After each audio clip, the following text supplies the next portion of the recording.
अब इसमें जो क्वेश्चन दिखाई दे रहा है, इसमें बोल रहा है कि निम्नलिखित यौगिकों का आईयूपीएसी नाम क्या है। तो आईयूपीएसी नाम का देखिए फार्मूला क्या होता है कि सबसे पहले हम किसको लिखेंगे, प्रतिस्थापी को, इसके बाद साइक्लो बाईसाइक्लो, इसके बाद कार्बन की सबसे लंबी श्रृंखला का चयन करेंगे, इसके उसका नाम लिखेंगे। अगर कार्बन कार्बन के बीच में सिंगल बॉन्ड बन रहा होगा तो हम लोग एन लिखेंगे, डबल बॉन्ड बन रहा होगा तो एन लिखेंगे, और ट्रिपल होगा तो आई लिखेंगे। और इसके बाद हम क्रियात्मक समूह लिखते हैं। अगर हम इसमें एग्जाम्पल से आपको समझाना चाहें तो जैसे कार्बन कार्बन कार्बन कार्बन, अब इसमें कितने कार्बन है तो 1 2 3 4।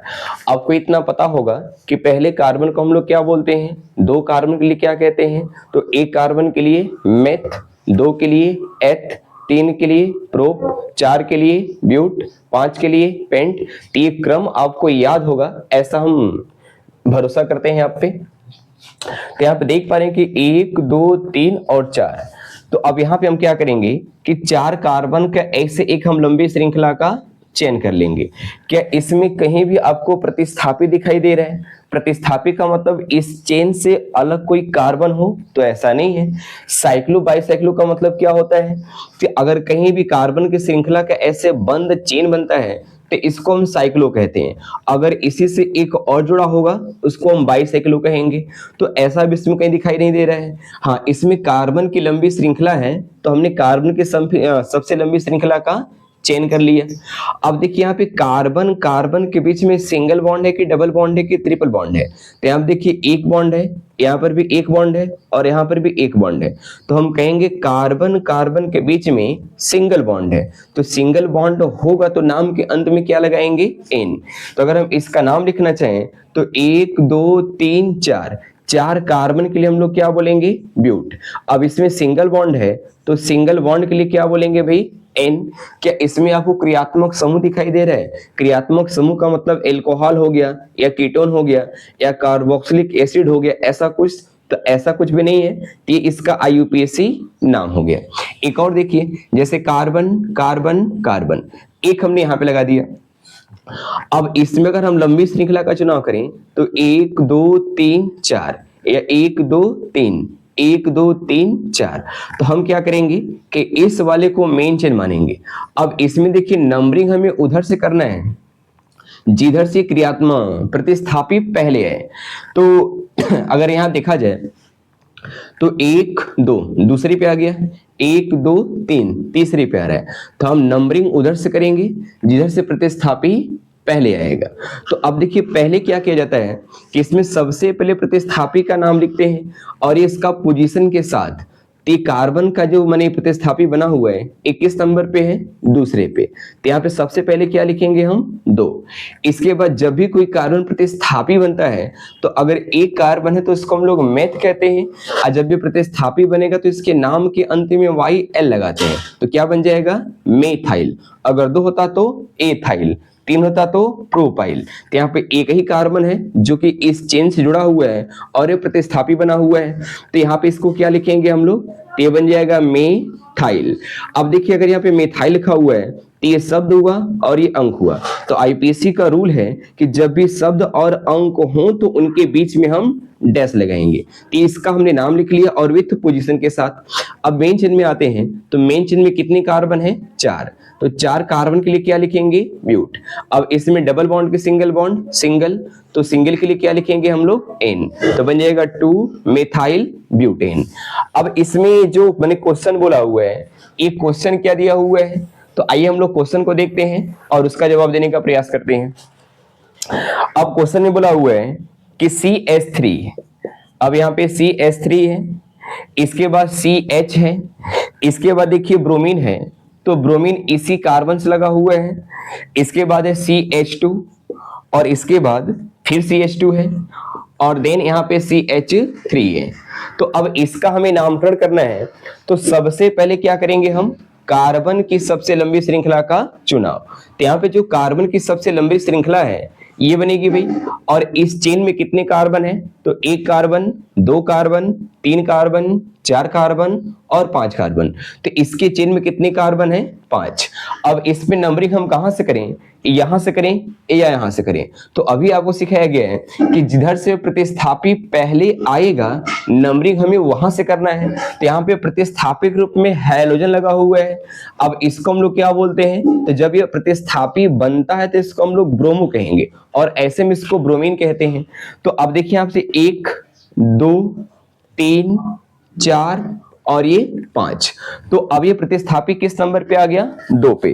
तो इसका नामकरण करेंगे तो यहाँ पे लिखेंगे सबसे पहले 2। अब इसके बाद इसका नाम क्या होगा? ब्रोमो। तो इसको हम बोलेंगे 2 और ये ब्रोमो। अब यहाँ पे क्या होगा कि ये अंक है और ये शब्द है, तो इनके बीच में क्या लगाएंगे? डैश। तो बन जाएगा 2 डैश ब्रोमो। इसके बाद मेन चेन में कितने कार्बन? तो 1, 2, 3, 4 और 5। 5 कार्बन के लिए हम लोग क्या बोलते हैं? पेंट। अब इसमें डबल बॉन्ड के सिंगल बॉन्ड? Single bond. तो सिंगल बॉन्ड के लिए क्या लगाएंगे हम लोग? एन। तो इसका नाम क्या हुआ? 2 ब्रोमो पेंटेन। अब इसमें ऑप्शन क्या दिए हैं? पहला बोल रहा है कि 2 ब्रोमो पेंटेन, दूसरा बोल रहा है कि 2 ब्रोमो पेंटीन। तो पेंटीन तब बनता जब यहाँ पे डबल बॉन्ड होता। तो क्या इसमें कहीं भी आपको डबल बॉन्ड दिखाई दे रहा है? नहीं दिखाई दे रहा है, तो दूसरा हो नहीं सकता। तीसरा बोल रहा है कि 3 ब्रोमो पेंटेन। तो अब इसमें 3 ब्रोमो पेंटेन क्यों होगा? क्योंकि जो ब्रोमीन है वो दूसरे नंबर पर ही लगा हुआ है। कहेंगे हम इसको तीसरे भी तो कर सकते थे। तो आप देख पा रहे कि यहाँ पे CH3 है, CH है, तो CH लिखा हुआ है ना। एक कार्बन यहाँ पर कितना बॉन्ड बना रहा है? तो एक कार्बन से बना रहा होगा। अब देखिए यहाँ पे CH है, तो ये इससे बना रहा है, एक इससे बना रहा है 2 और एक इससे बनाएगा 3। एक बॉन्ड इसका बच गया, फ्री है। तो इस ब्रोमीन को हम लोग CH पर ही लगाएंगे, ना कि CH2 पे लगाएंगे। तो इसलिए मैंने तीसरा भी गलत हो गया। चौथा बोल रहा है कि 1 ब्रोमो पेंटेन। तो 1 पे तो है नहीं, ये तो 2 पे है। तो इसलिए हम लोग का जो पहला ऑप्शन है वही सही होगा, 2 ब्रोमो पेंटेन। इसके बाद देखिए जो अगला प्रश्न है, ये बोल रहा है कि निम्नलिखित में से किसमें रिजु श्रृंखला वाले हाइड्रोकार्बन होते हैं? अब देखिए रिजु रेखी का मतलब ये होता है कि जो कार्बन का चेन है वो सीधा होना चाहिए। अब इसमें कहीं भी आपको माने प्रतिस्थापी दिखाई नहीं देना चाहिए। अब इसमें ऑप्शन क्या क्या दिया हुआ है उसको ध्यान से देखा जाए तो पहला बोल रहा है कि ब्यूटेन। तो ब्यूटेन का मतलब क्या हुआ कि 1 कार्बन, 2 कार्बन, 3 कार्बन, 4 कार्बन। अब इसमें देखिए 4 कार्बन है, तो 4 कार्बन के हम लोग क्या बोलेंगे? ब्यूट। और सिंगल बॉन्ड है तो एन लगा देंगे, तो बन गया ब्यूटेन। इसके बाद बोल रहा है कि 3 मेथिल पेंटेन। अब देखिए 3 मेथिल बोल रहा है कि मेथिल का मतलब क्या हुआ कि इसमें अगर 3 मेथिल बोल रहा है तो अगर एक बनता तो हम लोग क्या बोलते? तो एक के लिए हम लोग, एक कार्बन के लिए क्या बोलते हैं? मेथ। 2 के लिए एथ। अब ये 3 मेथिल पेंटेन बोल रहे हैं, इसका मतलब 1 कार्बन, 2 कार्बन, 3 कार्बन। अब इसमें 3 मेथिल पेंटेन, ये 4 हो गया और ये 5 हो गया। तो पेंटेन का मतलब 5 कार्बन है। अब इसमें 3 का मतलब ये हो कि यहाँ पे कहीं ना कहीं प्रतिस्थापी लगा हुआ है। और जब ये प्रतिस्थापी लग गया इसका मतलब इसमें कार्बन की एक श्रृंखला लग गई। और जब ये श्रृंखला लग गया तो इसमें ये रिजु रेखी श्रृंखला नहीं होगा, इसका नाम होगा 3 मेथिल पेंटेन। आप नंबरिंग कर सकते हैं 1, 2, 3, 4 और ये 5। और जब ये इसमें 5 कार्बन है तो इसमें सबसे पहले किसका नाम लिखेंगे? इसी का। तो यहां से बन जाएगा 3 और इसका नाम क्या होगा? तो मिथाइल। इसका नाम क्या होगा? तो कहेंगे 3 और इसका नाम मेथाइल। तो 3 मेथाइल और 5 कार्बन है तो पेंट और सिंगल बॉन्ड है तो एन। इसको हम बोलेंगे 3 मेथाइल पेंटेन, जिसको ये मेथिल लिखा हुआ है तो कोई नहीं है, तो श्रृंखला वाला। अब इसमें देखिए सीधी चेन बन रहा है। इसके बाद बोल रहा है कि आइसोब्यूटेन। आइसोब्यूटेन का मतलब क्या हुआ कि इसमें देखिए 1 कार्बन, 2 कार्बन, 3 कार्बन और ये आइसो है ना, तो इसमें 1 कार्बन यहां पे लगा देते हैं। तो अब देखिए इसमें 3 होता है, इसको हम थोड़ा डिटेल बताते हैं आपको कि आइसो क्या होता है, एन क्या होता है और नियो क्या होता है। हालांकि ये सब जो बातें हैं हमने पिछले क्लास में आपको बता रखा है। अगर आप वीडियोज को शुरू से देखेंगे तो आपको मैक्सिमम बेनिफिट होगा और इसके बाद आपको किसी भी पॉइंट में कहीं कोई आपत्ति नहीं होगी। तो इसमें देखिए बोल रहा है कि आइसोब्यूटेन, अगर यहाँ पे कार्बन 1, 2, 3 और ये 4, तो इसको हम क्या बोलते हैं? एन। और 4 कार्बन है तो क्या बोलेंगे? ब्यूट। और सिंगल बॉन्ड है तो क्या बोल देंगे n, तो इसको हम बोलेंगे n ब्यूटेन। अगर यहाँ पे एक कार्बन, दो कार्बन, तीन कार्बन और ये चार कार्बन, इसमें भी चार कार्बन है। अब इसमें क्या है कि एक श्रृंखला बना हुआ है और तीन का चेन बना हुआ है, तो अब इसको हम बोलते हैं आइसो, और ये आईयूपीएसी नाम नहीं है, ये सामान्य नाम है, तो इसको हम बोलेंगे आइसो। और इसमें टोटल कितने कार्बन है? चार, तो चार कार्बन के लिए ब्यूट और सिंगल बॉन्ड है तो n, इसको हम बोलेंगे आइसोब्यूटेन। अगर बाय द वे ऐसा होता कि एक कार्बन, दो कार्बन, तीन, अब एक यहां होता और एक यहां होता, तो अब इसमें टोटल कितने कार्बन है? पांच, एक, दो, तीन, चार और ये पांच। तो अब देखिए जब बीच वाले कार्बन से, अभी किसी भी कार्बन से अगर ऐसे दो दो श्रृंखला लगे हो, एक ऊपर और एक नीचे या फिर दोनों ऊपर, तो इसको हम लोग क्या बोलते हैं? तो इसको हम बोलते हैं नियो। और इसमें कितने कार्बन है? पांच के लिए पेंट बोलेंगे, और सिंगल बॉन्ड है तो n, तो इसको हम बोलते हैं नियोपेंटेन, इसको हम बोलते हैं आइसोपेंटेन, और इसको हम बोलते हैं n ब्यूटेन, सॉरी आइसोब्यूटेन। और ये क्या है? n ब्यूटेन है। तो अगर सीधा चेन होगा तो n होगा, अगर एक लगा होगा तो आइसो होगा, अगर ऐसे दो दो लगे होंगे तो क्या बनेंगे? इसको नियो बोलेंगे हम। तो यहाँ पे ये बीच वाला बोल रहा था कि आइसोब्यूटेन, इसके बाद बोल रहा है कि 2-मेथिल प्रोपेन। अब ये 2-मेथिल प्रोपेन का मतलब क्या हुआ कि एक कार्बन, दो कार्बन, तीन कार्बन, चार कार्बन और ये पांच कार्बन। पेंटेन का मतलब प्रोपेन है, प्रोपेन का मतलब तीन कार्बन है। अब इसमें क्या बोल रहा है कि टू का मतलब यहाँ पे क्या होगा? मिथाइल होगा। तो यहाँ पे देखिए ये इसका आईयूपीएसी नाम दिया हुआ है, तो अब ये दो पे है तो यहाँ पे लिखेंगे दो, और तीन कार्बन के लिए क्या होगा भाई? तो तीन के लिए यहाँ पे लिखेंगे हम लोग प्रोप, और सिंगल बॉन्ड है तो n, तो इसका नाम होगा टू मेथिल। कहाँ गया? दो पे क्या है? तो मेथिल है, तो दो पे क्या बन जाएगा? मेथिल, और यहाँ पे क्या बन जाएगा? प्रोप, और सिंगल बॉन्ड है तो क्या बन जाएगा? n, तो बन गया 2-मेथिल प्रोपेन। तो इसमें बोल रहा था कि रिजु श्रृंखला वाला कौन है, तो ऐसा कौन है जो सीधी रेखा में बन रहा है? अभी तो कहेंगे ये वाला था, तो माने इसको हम लोग ब्यूटेन कहेंगे, ये तो इसका सामान्य नाम है। अगर हम आईयूपीएसी बोले तो इसको हम लोग क्या बोलेंगे? सिंपल ब्यूटेन कहेंगे। तो सही ऑप्शन तो यही होगा भाई, पहला वाला, इसका पहला सही होगा। इसके बाद देखिए बोल रहा है कि निम्न में से कौन सा सबसे छोटा एल्केन है जो स्थिर एक वलय बना सकता है? अब यहाँ पे स्थिर वलय का मतलब क्या हुआ? तो वलय का मतलब होता है कि जब भी कार्बन की एक बंद चेन बने, जैसे कि बेंजीन हो गया, तो इस तरह के चेन को हम लोग क्या बोलते हैं? तो उसको हम बोलते हैं वलय। वलय का मतलब एक रिंग के फॉर्म में होना चाहिए।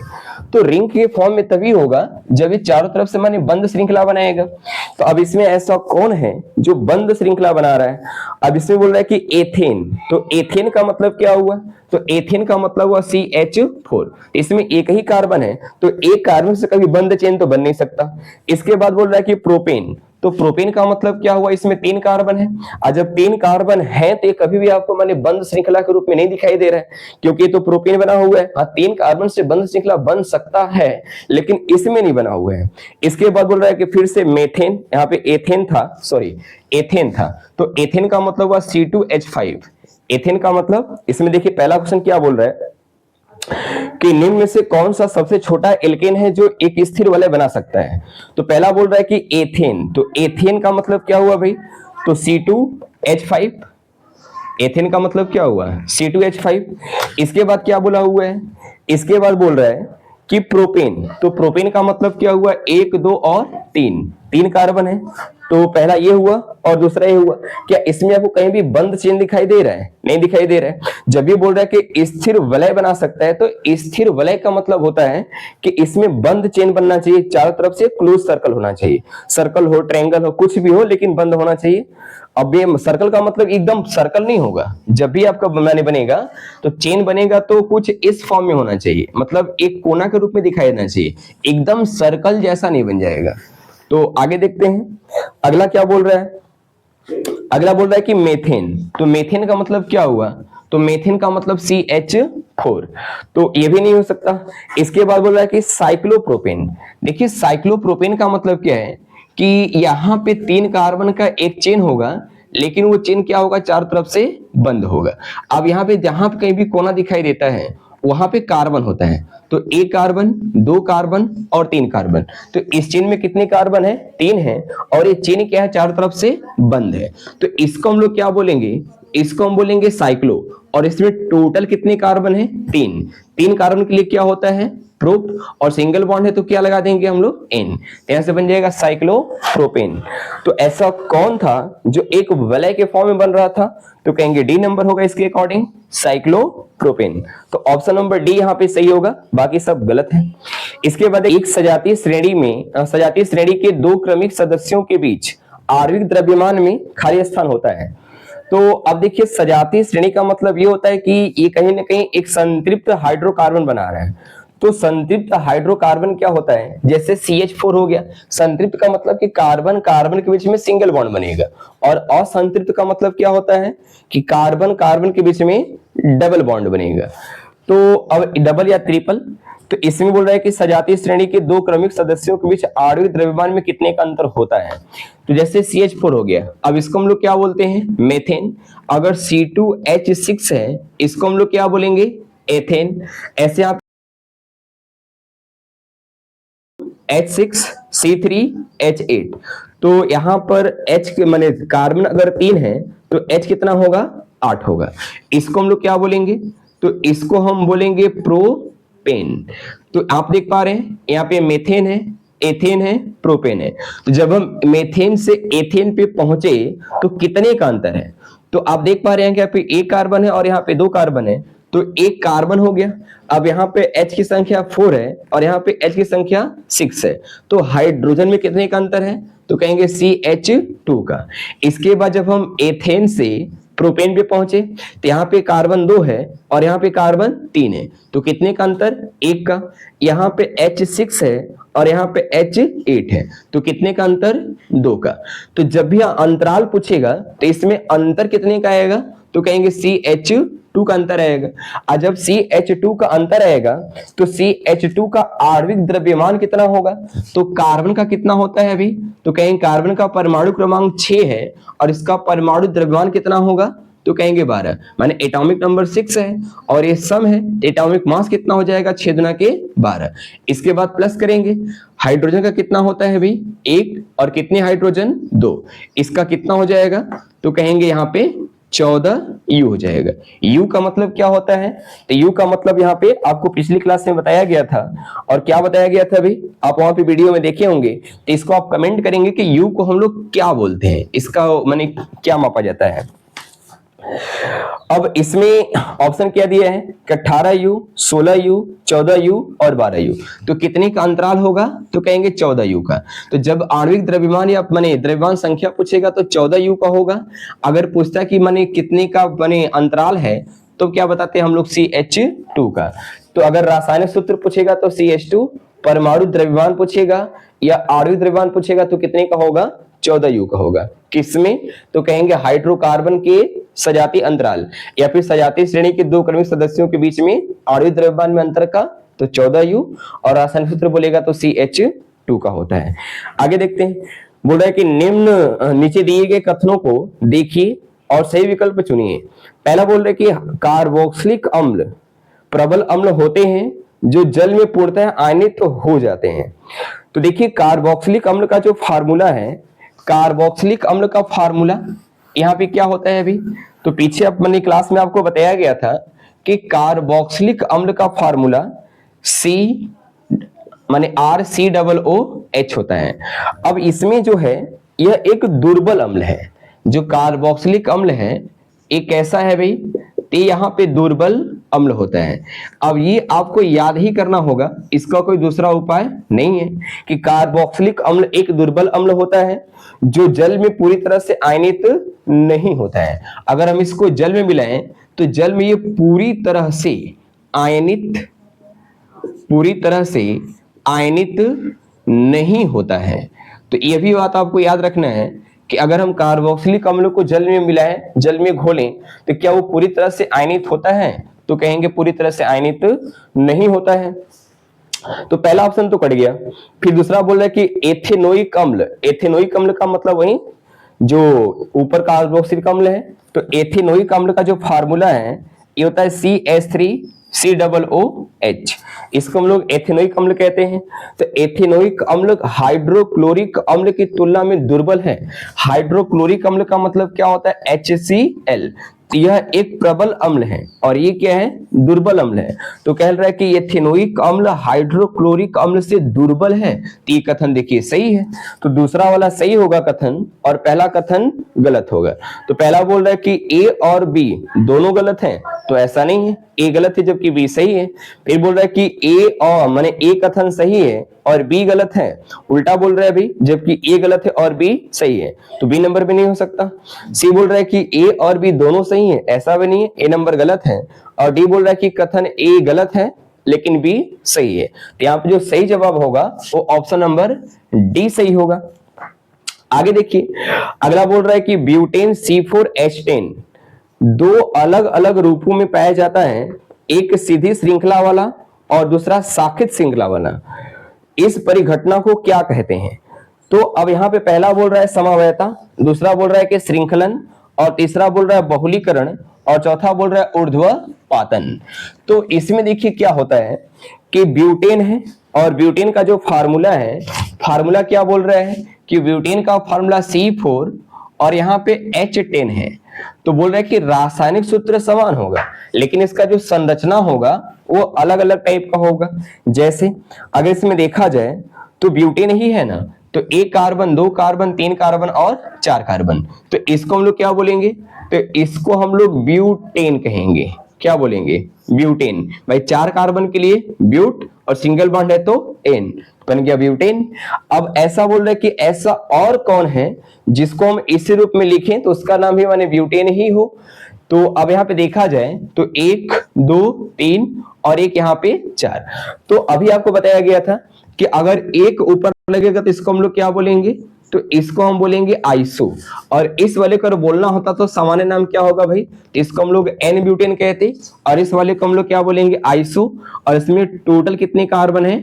चार, तो चार कार्बन की ब्यूट और सिंगल बॉन्ड है तो एन, तो इसको हम क्या बोलेंगे? Iso butane. तो यह भी आइसो ब्यूटेन है और यह भी क्या है? ब्यूटेन है। तो आप देख पा रहे हैं कि इसमें भी जो कार्बन है वो चार है और हाइड्रोजन 10 है। कैसे? तो यहाँ पे देखिए CH3 होगा और यहाँ भी CH3 होगा, यहाँ पर एक H होगा और यहाँ पे CH3 होगा। कहेंगे क्यों? कार्बन चार बॉन्ड बनाता है, एक बॉन्ड बना चुका है, तीन H के साथ बनाएगा, तो तीन यहाँ से 6, 6 3 9 और 9 1 10। आप यहाँ भी देख सकते हैं कि यहाँ पे देखिए तीन हाइड्रोजन, यहाँ पे कितना होगा? दो। अब देख पा रहे हैं कि ये कार्बन इधर एक बॉन्ड और एक बॉन्ड इधर, दो बना चुका है, दो और बनाएगा तो दो हाइड्रोजन। इसी प्रकार दो यहाँ पर और तीन यहाँ पर, तो तीन और तीन 6, 6 और 4 10, तो 10 हाइड्रोजन यहाँ पे हैं और 4 कार्बन है और वैसे यहाँ पर भी है। तो इस घटना को हम लोग क्या कहते हैं कि जब संरचना माने इसका रासायनिक सूत्र समान हो और संरचना अलग अलग हो तो इसको हम बोलते हैं समवायता। इसको हम लोग क्या बोलते हैं? समवायता। और ऐसे यौगिकों को हम समावयवी कहते हैं। क्या बोलेंगे? ऐसे यौगिकों को हम समावयवी कहते हैं और इस पूरी घटना को हम लोग क्या बोलते हैं? समावयवता कहते हैं। अब इसमें जो अगला मैंने ऑप्शन बोल रहा तो बोला श्रृंखलन। तो श्रृंखलन में देखिए एक श्रृंखला तो बनेगा जबकि दूसरा क्या बनेगा? तो ऋजु श्रृंखला बनेगा, माने सीधी श्रृंखला बन जाएगा। और ये क्या बन रहा है? शाखित श्रृंखला बनेगा। तो एक शाखित श्रृंखला है और दूसरा ऋजु श्रृंखला है, तो श्रृंखलन ऐसा कोई माने नहीं है। इसके बाद बोल रहा है कि बहुलीकरण। बहुलीकरण क्या होता है कि जब छोटे छोटे अणु जुड़कर एक बड़ा सा अणु बनाते हैं तो उसको हम लोग क्या बोलते हैं? बहुलीकरण कहते हैं। और समवायता में क्या होता है कि माने संरचना सूत्र समान होगा या आणविक सूत्र समान होगा, लेकिन जो इसका माने स्ट्रक्चर है वो स्ट्रक्चर भिन्न होगा या संरचना भिन्न होगा या परमाणु की व्यवस्थाएं भिन्न होंगी। तो इस घटना को हम लोग क्या बोलते हैं? समवायता कहते हैं। इसके बाद बोल रहा है कि ऊर्ध्वपातन। तो ऊर्ध्वपातन तब होता है जब कोई ठोस पदार्थ सीधे गैस में परिवर्तित होता है, तो उस परिघटना को हम लोग क्या बोलते हैं? ऊर्ध्वपातन कहते हैं। इसके बाद अगला क्या बोल रहा है कि एथेनोइक अम्ल अल्कोहल के साथ अभिक्रिया करके कौन सा यौगिक बनाता है? तो इसमें देखिए आपको पिछले वाली क्लास में कराया गया था कि जब हम अम्ल की अभिक्रिया अल्कोहल से और इसमें H2SO4 की उपस्थिति में कराते हैं, इसमें क्या बताया गया था आपको कि जब अम्ल की अभिक्रिया हम एल्कोहल से कराते हैं और उसमें H2SO4 की उपस्थिति हो तो उसमें क्या क्या बनता है, तो उसमें देखिए एस्टर बनता है और जल बनता है। तो जो एस्टर होता है उसकी सुगंध मीठी होती है, अच्छी होती है, फलों जैसी मीठी होती है, इसलिए जो एस्टर का हम लोग यूज करते हैं वो इत्र बनाने में करते हैं। तो ये ऑर्गेनिक केमिस्ट्री के पहले ही सेट में कराया गया है, तो आप लोग वहां से देखें भी। अगर हम ऐसे एक एक पॉइंट को हर एक वीडियो में एक्सप्लेन करेंगे तो वीडियो बहुत लंबी होगी, तो इसलिए जो पॉइंट पीछे पढ़ा दिया गया आप वहां से उसको देखें और उसको नोट करें, तभी आप उसमें आगे बढ़े भी। तो ये तो हो गया था मेरे ख्याल से। तब मैंने फिर से पढ़ रहे इसको हम कि एथेनोइक अम्ल एल्कोहल के साथ अभिक्रिया करके कौन सा यौगिक बनाता है। तो पहला बोल रहा है कि एस्टर, दूसरा एल्कोहल, तीसरा कीटोन और चौथा एल्डिहाइड। तो इसमें एस्टर और जल बनता है, तो ऑप्शन में एस्टर दिया हुआ है तो इसलिए यहाँ पे एस्टर सही होगा। इसमें उत्प्रेरक रूप में H2SO4 कार्य करता है और क्या बोलते हैं कार्बोक्सिलिक अम्ल और एल्कोहल की अभिक्रिया होती है तो एस्टर और जल बनता है। एस्टर की स्वाद कैसी होती है, तो फलों जैसी मीठी होती है, इसलिए इसका यूज हम लोग कहां करते हैं, तो इत्र बनाने में किया जाता है। अगला क्वेश्चन आगे बढ़ते हैं हम लोग। आगे बोल रहा है कि उत्प्रेरक की उपस्थिति में एथेनोइक अम्ल के साथ एल्कोहल की अभिक्रिया होने पर जल के साथ और क्या बनता है। तो अब देखिए जो ऊपर प्रश्न है वही सेम यहां पर है। तो उत्प्रेरक रूप में कौन कार्य करता है, तो H2SO4। फिर एथेनोइक अम्ल के साथ एल्कोहल की अभिक्रिया कराने पर क्या क्या बन रहा है, तो जल और एस्टर बनता है। तो पहला बोल रहा है कि हाइड्रोकार्बन हो नहीं सकता, लवण, एल्डिहाइड और एस्टर। तो इसका सही ऑप्शन क्या बनेगा, तो एस्टर बनेगा। अब इसके बाद देखिए जो अगला प्रश्न है वो आपसे आईयूपीएसी नाम पूछ रहे हैं। तो आप इसमें ये बताइए कि इसमें कौन सा ग्रुप लगा हुआ है, माने क्रियात्मक समूह कौन सा इसमें है और इसका सही आईयूपीएसी नाम क्या है। इसे आप कमेंट सेक्शन में इसका जवाब दें और इसके आगे हम लोग कल से करते हैं। और इसमें जो भी आपको समझाया गया है क्या वो आपको क्लियर समझ में आ रहा है, चीजें क्लियर है। तो अगर देखिए वीडियो मैंने समझ में आपको आता है, नहीं समझ में आता है, तो उसको जब तक आप कमेंट सेशन में नहीं बताएंगे आपकी समस्याओं को हम नहीं समझ पाएंगे। तो अपनी समस्याओं को आप वीडियो देखने के बाद जो कमेंट होता है, हालांकि आप बहुत समझदार हैं, तो उस कमेंट सेक्शन में अपनी बातों को रखें, अपना बात उसमें बोलें भाई कि हमें ये समस्या है, इस टॉपिक में समस्या है, या आप जो पढ़ा रहे ये पॉइंट हमको समझ में नहीं आ रहा है। तो उसके बाद उसमें हम काम करेंगे और उसको और इम्प्रूव करने की कोशिश करेंगे। तो मिलते हैं फिर अगली वीडियो में, तब तक के लिए धन्यवाद।